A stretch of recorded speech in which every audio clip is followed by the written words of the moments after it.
Have you ever stopped to think about the hidden figures behind massive scientific discoveries? Oh, absolutely. Because often, behind these huge breakthroughs, there's a whole other story, sometimes with twists that really change how we see things. Definitely. The textbook version is rarely the whole picture. Exactly. And today we're diving deep into one of those really crucial, fascinating stories. hmm We're talking about Rosalind Franklin. She was a brilliant British chemist, a crystallographer, and her work. Well, it was absolutely fundamental to figuring out the structure of DNA, one of the biggest discoveries of the 20th century. Foundational is the right word. Yeah. Absolutely essential. So our mission today is to unpack her life, her incredible contributions, but also the controversies, right? The stuff that's kind of overshadowed her legacy for a long time. We want you to get the full picture. Yeah, the nuances are important here. And to do that, we've looked at a whole range of sources, official profiles, historical accounts, scientific papers, even personal reflections from people who actually knew her. A really rich set of materials to draw from. So, okay, let's get into it. We all kind of know the name, maybe the famous photo, Photo 51. But who was Rosalind Franklin, really? What shaped her? What made her so determined to be a scientist back then? Well, she was born July 25th, 1920. Her family was quite affluent, Anglo-Jewish, living in Notting Hill in London. Okay. And apparently, even from a super young age, she showed this remarkable intelligence, this real independent streak. Oh, yeah. Yeah, her sister Jennifer remembered her questioning God's gender when she was just 2 years old. Wow, at 2. That's quite something. Isn't it? It Yeah. really speaks to that questioning mind she had right from the start. And crucially, education was a huge deal in her family. For everyone, boys and girls alike. That must have been a supportive environment then for her ambition. It definitely provided a strong foundation. And she was ambitious. I read she declared she wanted to be a scientist when she was only 15. Pretty bold for the 1930s. What about her schooling? Oh, she excelled. She went to St. Paul's Girls' School, won lots of prizes, though, interestingly, sources suggest that privately, she sometimes lacked a bit of self-confidence, despite the outward success. Oh, that's relatable. Yeah. Then she studied chemistry at Newnham College, Cambridge, achieved great results. But here's a key thing. Women weren't actually allowed to officially graduate from Cambridge back then. Seriously. Well- They could do all the work but not get the degree. Exactly. They could attend, study, pass the exams, get the qualifications on paper, but not the full degree status that men received. That's incredible. So, okay, she finishes at Cambridge with that asterisk. What did she do next? Where did her career start?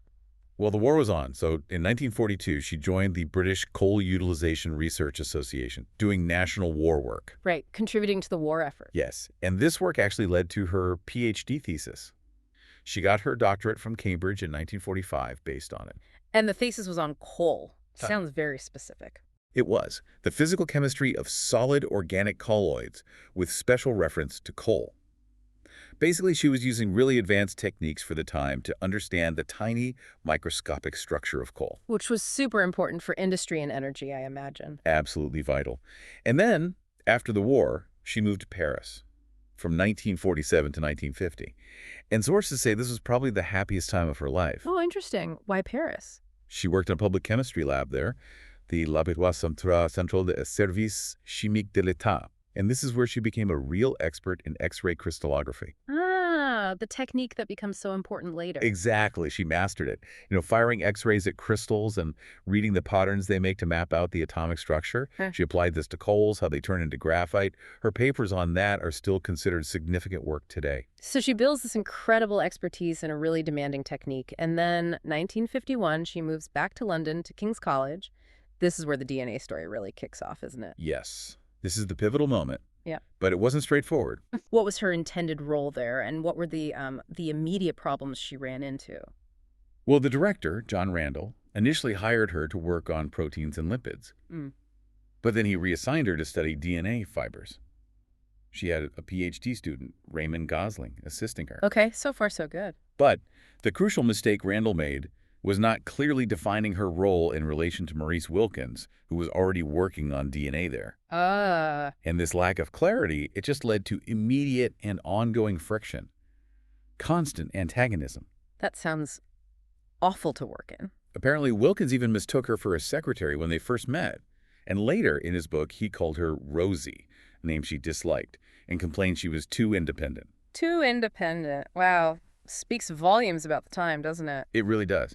But despite this, incredibly difficult environment, she started making absolutely critical discoveries about DNA itself. Right. What were those key observations? How did her work differ from Wilkins's? She figured out that DNA could exist in two distinct forms, depending on the humidity, basically. There was a drier, crystalline A form, short and fat, structurally, Okay. and a wetter B form, longer and thinner. She described it as paracrystalline, meaning it had some order but wasn't as rigid as the A form. And why was knowing about these two forms so important? It was a massive clue. It told you a lot about the possible structures, how the molecule could change shape. Wilkins was mostly looking at the B form, but Franklin focused her attention on the A form, which was actually harder to analyze crystallographically. So she was tackling the tougher part of the problem. You could say that. And she shared these findings about the two forms and how they switched at a seminar in November 1951. James Watson was actually in the audience for that talk. Interesting. So the information was out there to some extent? Yes, though perhaps the full implications weren't grasped by everyone immediately. And amidst all this, working mainly on the A form, she directs Gosling to take an image of the B form that becomes iconic. Tell us about photo 51. Right, photo 51. It's an X-ray diffraction photo of the B form, taken in May 1952 by Raymond Gosling, under her direct guidance. And it was just the 51st photo they took. Literally, yes. It was labeled number 51 in her sequence. Getting it was technically really challenging, but the result was this incredibly clear image. It showed this distinct X-shaped pattern. Famous X. That X is the undeniable signature of a helix. It shouts, Helix. It told them immediately the structure was coiled, not straight. It was absolutely crucial evidence. A smoking gun, almost, for the helical structure. You could absolutely call it that. So this photograph, photo 51, becomes this pivotal piece of evidence. But how it got from Franklin's lab, or rather Gosling showing it to Watson and Crick, is where all the controversy lies, isn't it? That's exactly right. It's a really contentious part of the story. Walk us through what happened there. Okay, so Franklin was actually focusing more on analyzing the A-form data. She felt it might hold more detailed structural information. So photo 51, the B-form image, was sort of put aside for a bit. Yeah. Then Franklin decided to leave King's College. As she was preparing to go, her student, Gosling, showed photo 51 to Maurice Wilkins. Okay. And then Wilkins, crucially, without Franklin's knowledge or permission, showed that photograph to James Watson. This was around February 1953. Without her permission, that's the key point. That's what most accounts state, yes. And Watson's reaction was immediate and famous. He later wrote, "The instant I saw the picture, my mouth fell open and my pulse began to race." Wow. He knew what he was looking at. He instantly saw how it confirmed their helical model ideas. And it wasn't just the photo. Around the same time, Max Peretz, who was supervising Crick, passed them a report containing Franklin's unpublished results and analysis, which she'd submitted to a committee reviewing the work at King's. So they got the photo and her analysis of the data. Essentially, yes. They got key pieces of her unpublished work. And they used the features clear in photo 51, plus her data from that report, combined with their own model building approach, to very quickly finalize their chemical model of the DNA molecule. It all came together for them very fast then. Extremely fast. And what about the publication? How did that unfold? It was quite remarkable, actually. In April 1953, the journal Nature published 3 papers back-to-back in the same issue. 3 papers. Yes. The first was Watson and Crick's short paper announcing their double helix model.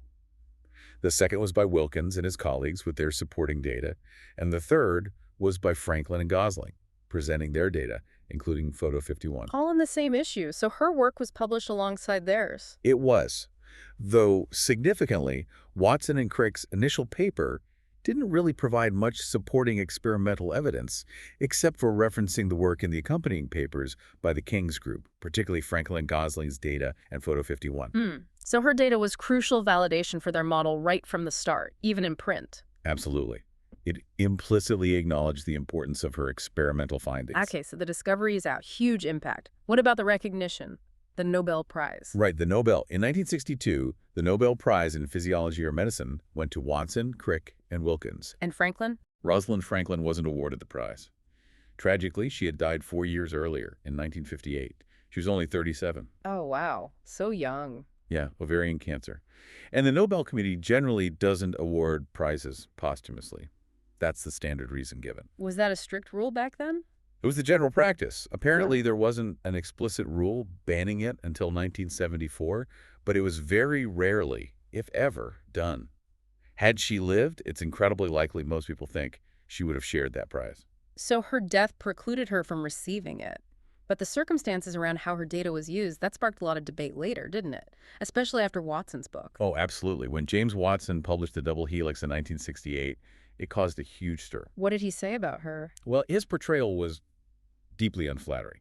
He depicted her as difficult, schoolmarmish, even shrewish, and importantly, he quite openly admitted how he and Crick had gained access to her data, including seeing Photo 51 without her knowing. He admitted it in the book. Yes, and the reaction was strong, a real backlash. Many people saw Franklin as having been betrayed, a victim of the old boys' network of sexism, really. Did Watson ever walk that back? She did, somewhat. In an epilogue to later editions of the book, he acknowledged that his initial impressions of her, written when he was much younger, were wrong, and he hadn't appreciated her challenges or true contributions at the time. So this whole firestorm raises big questions, doesn't it? Was it just unfairness, maybe carelessness? Or does it point to something deeper about sexism in science, especially back then? That's the core of the debate, and the sources offer different perspectives. What are the main arguments? Well, on one side, many historians and commentators are quite clear. They believe she definitely didn't know her data was shared that way.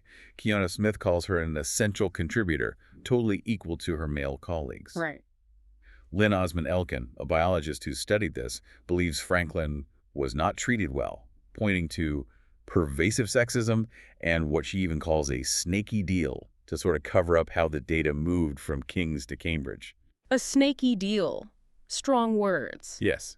And the question comes up, was she seen as difficult simply because she was assertive and stood up for her scientific viewpoint, which maybe wasn't considered appropriate for a woman in the 1950s? What about the other side? Are there arguments against it being outright sexism or misconduct? There are arguments that nuance it. Matthew Cobb, for example, argues that calling it stealing data is maybe inaccurate. He suggests the information wasn't technically confidential in the way we might think today, and that while Watson and Crick's actions were cavalier, maybe even unethical by modern standards, they weren't necessarily driven purely by sexist disdain. So more like opportunistic maneuvering within the competitive science culture of the time. Perhaps. And Nicholas Wade, writing later, supported the Nobel decision. He claimed Crick had actually seen Photo 51 mentioned in a public report, and he argued Franklin hadn't fully grasped the implications of her own data enough to warrant being an awardee, though that interpretation is itself highly debated. It's so complex, trying to judge past actions by today's standards, but also acknowledging the context of the 1950s.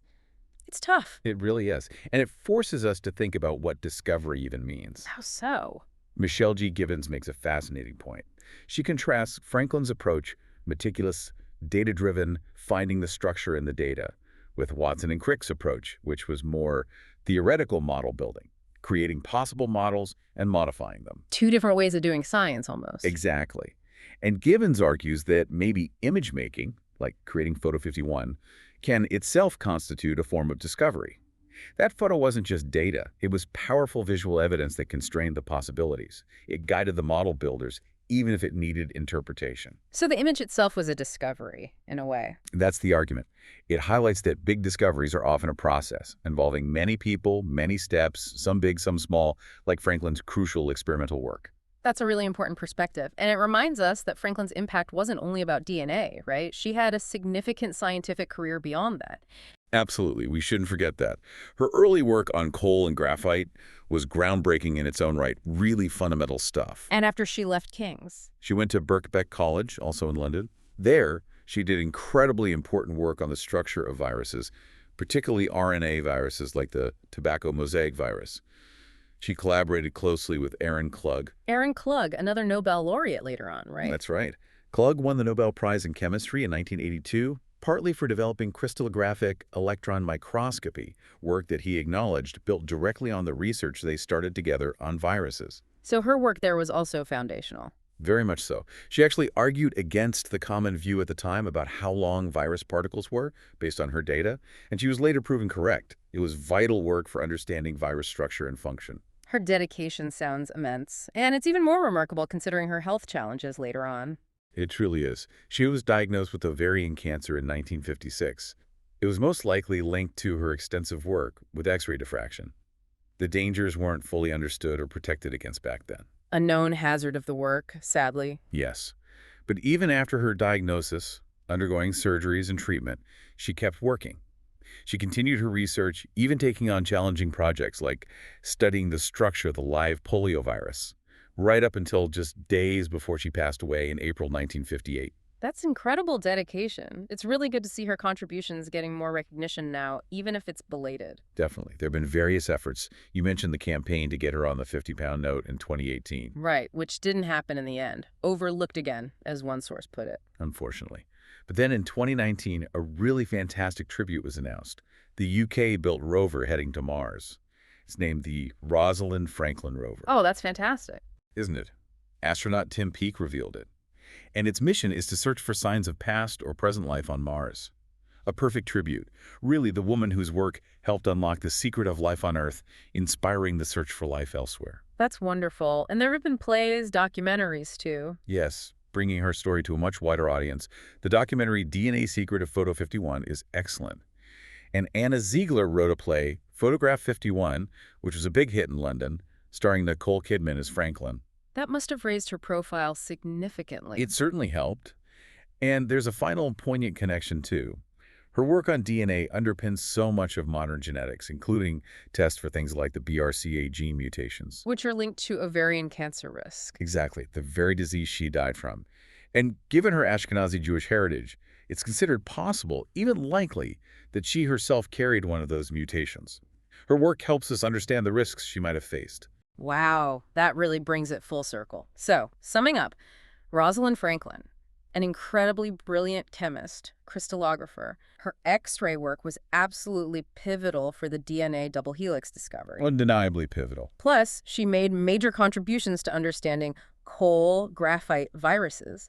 But her story is still tangled up in these debates about recognition, scientific ethics, sexism. It remains a complex and often passionately debated legacy. So here's something for you, our listeners, to think about after this deep dive. If scientific discovery really is this collaborative process, like Franklin's story suggests, with many people contributing crucial pieces, how should history properly remember and credit everyone involved, especially those whose essential work, like Franklin's, might have been obscured or unacknowledged for such a long time? It's a really important question. What other Photo 51s, what other crucial, perhaps overlooked contributions might still be out there in the history of science, waiting for their full recognition?